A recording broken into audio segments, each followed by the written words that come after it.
Hey, good evening and welcome back to Tectonic. Tonight I'm going to be showing you my super compact version of the Mac Mini M4 Pro. I carry it around in this tiny little case so I can take it between home and work, and this includes the Mac Mini itself, the keyboard, a keyboard at least, the mouse, all the cables and a screen. And as you'll see, it's super compact, super portable, and in a nice sturdy little case. So let's unpack it and see what we've got.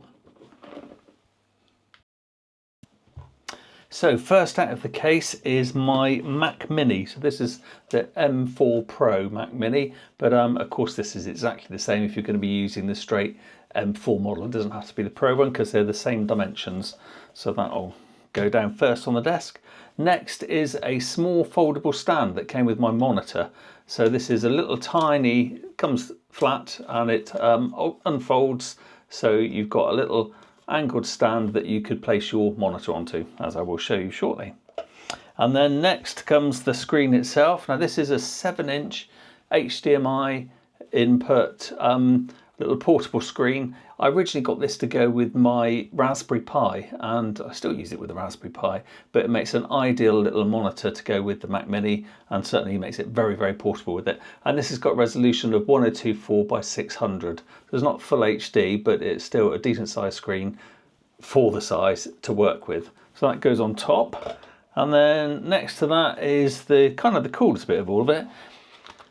This is the keyboard. So this is a keyboard and trackpad all in one, and it just unfolds like this and gives you a little multi-gesture little trackpad on the side, and an almost full-size keyboard. Now I also carry, in this case, I carry my Apple Magic Mouse. Now this gets varying reviews. I think it's a little bit like Marmite. Some people love it, some people absolutely hate it.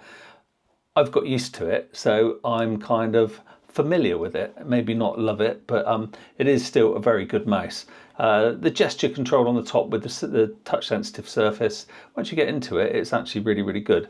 But it's super slim as well, so it fits nicely in this case. But you could just get away with the trackpad, but certainly extended work, you want something a little bit better. So I carry that mouse with me as well. And then after that, we've got 3 cables. So there's a small USB-C to USB-C which supplies the power to the monitor from the back of the Mac Mini. That's nice and easy to set up. And then a very short compact HDMI cable. So that goes HDMI out on the back of the Mac Mini and then into the side of my little monitor.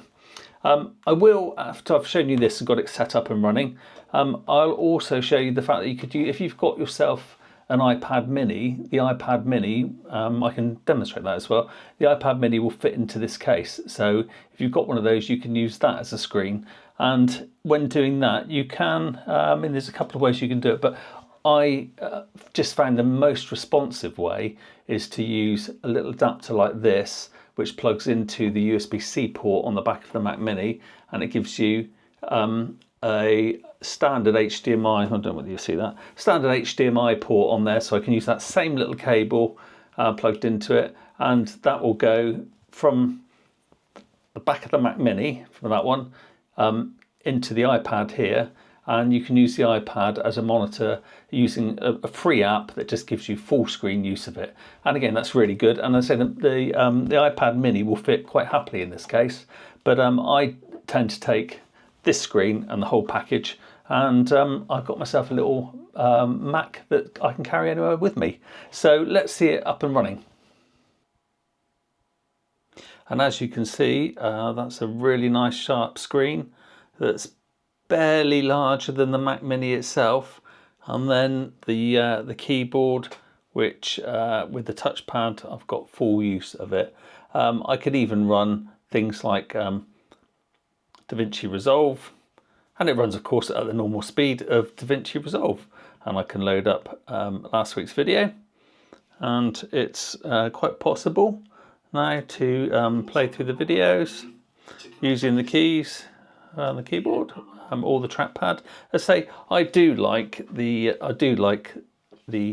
Apple Magic Mouse, which is it's a nice compact slimline little unit, and once you get used to it and its little odd foibles, then it's quite a joy to use really. but you could do all of it from here. And then you can happily then plug into a second big monitor when you're up at your desk.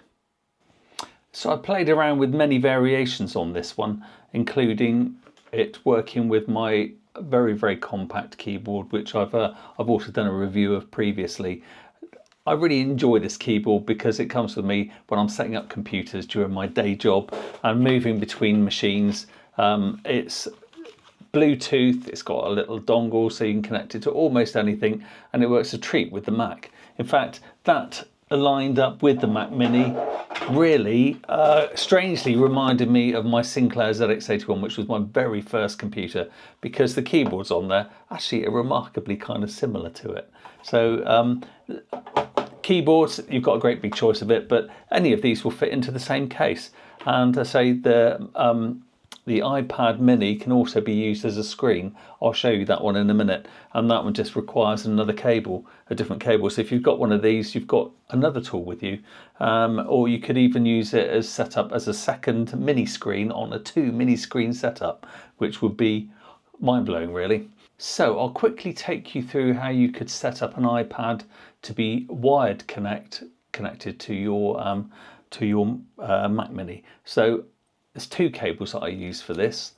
One is a small USB-C to HDMI in adapter. So this is what goes into the iPad mini or any regular iPad with a USB-C port, in fact, on it. And then a very small HDMI cable that I then plug into that. Again, I'll link them down below so you can, if you don't have any of these, you can easily pick them up from Amazon or eBay or somewhere like that. So with these 2 plugged in, I then use an app on my iPad. I don't know if you'll be able to see this. It's called Camo Studio. It's it's that one there. I'll put something bigger on the screen for you. That's a free app on the App Store, and that allows you to do some pretty cool things actually, but the main feature I use out of it is just having whatever you've got plugged into this as being a video source, which is quite neat. And then you can record that, in fact, on the iPad as well. But anyway, I'll show you that one. It's the same sort of thing again. Instead of my little 7-inch screen from before, I've now got the slightly bigger iPad mini there running as a screen.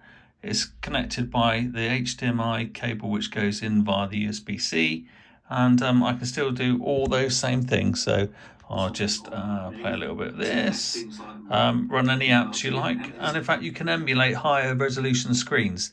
I mean, it's shockingly sharp and workable at that size, but I'll let you be the judge of that one. Anyway, I hope you've enjoyed this video, and I've had great fun just finding a case and getting all the components together to make it as super portable as possible, and I hope you've enjoyed that. Coming up in the next my next video is going to be on storage solutions to go with the Mac Mini. So if you've bought the base model M4 Mac Mini and just got the 256 gigabytes of internal storage, which probably for a lot of users is quite ample, you'll then be looking at additional storage to put your, if you're a creator, for putting your video files onto, or whatever files you're using and where you need additional storage. And I'm going to take you through a few options from really cheap, very usable storage to higher end solutions like I use, which is a NAS drive, and I can edit video directly off of that. Anyway, so please join me for that one. That should be coming up in about a week's time. Any comments, put them down below, or any questions, and I'll happily try and answer them. And if you would like to see more of this, then don't forget to give me a like, because that always helps the channel, and a subscription would be really good. And if you would like to subscribe, and finally, it's a big hello actually to all the new subscribers, because my last video did pretty well, and there's a lot of you here which are new, and I would like to see you come back in the future. Anyway, good night.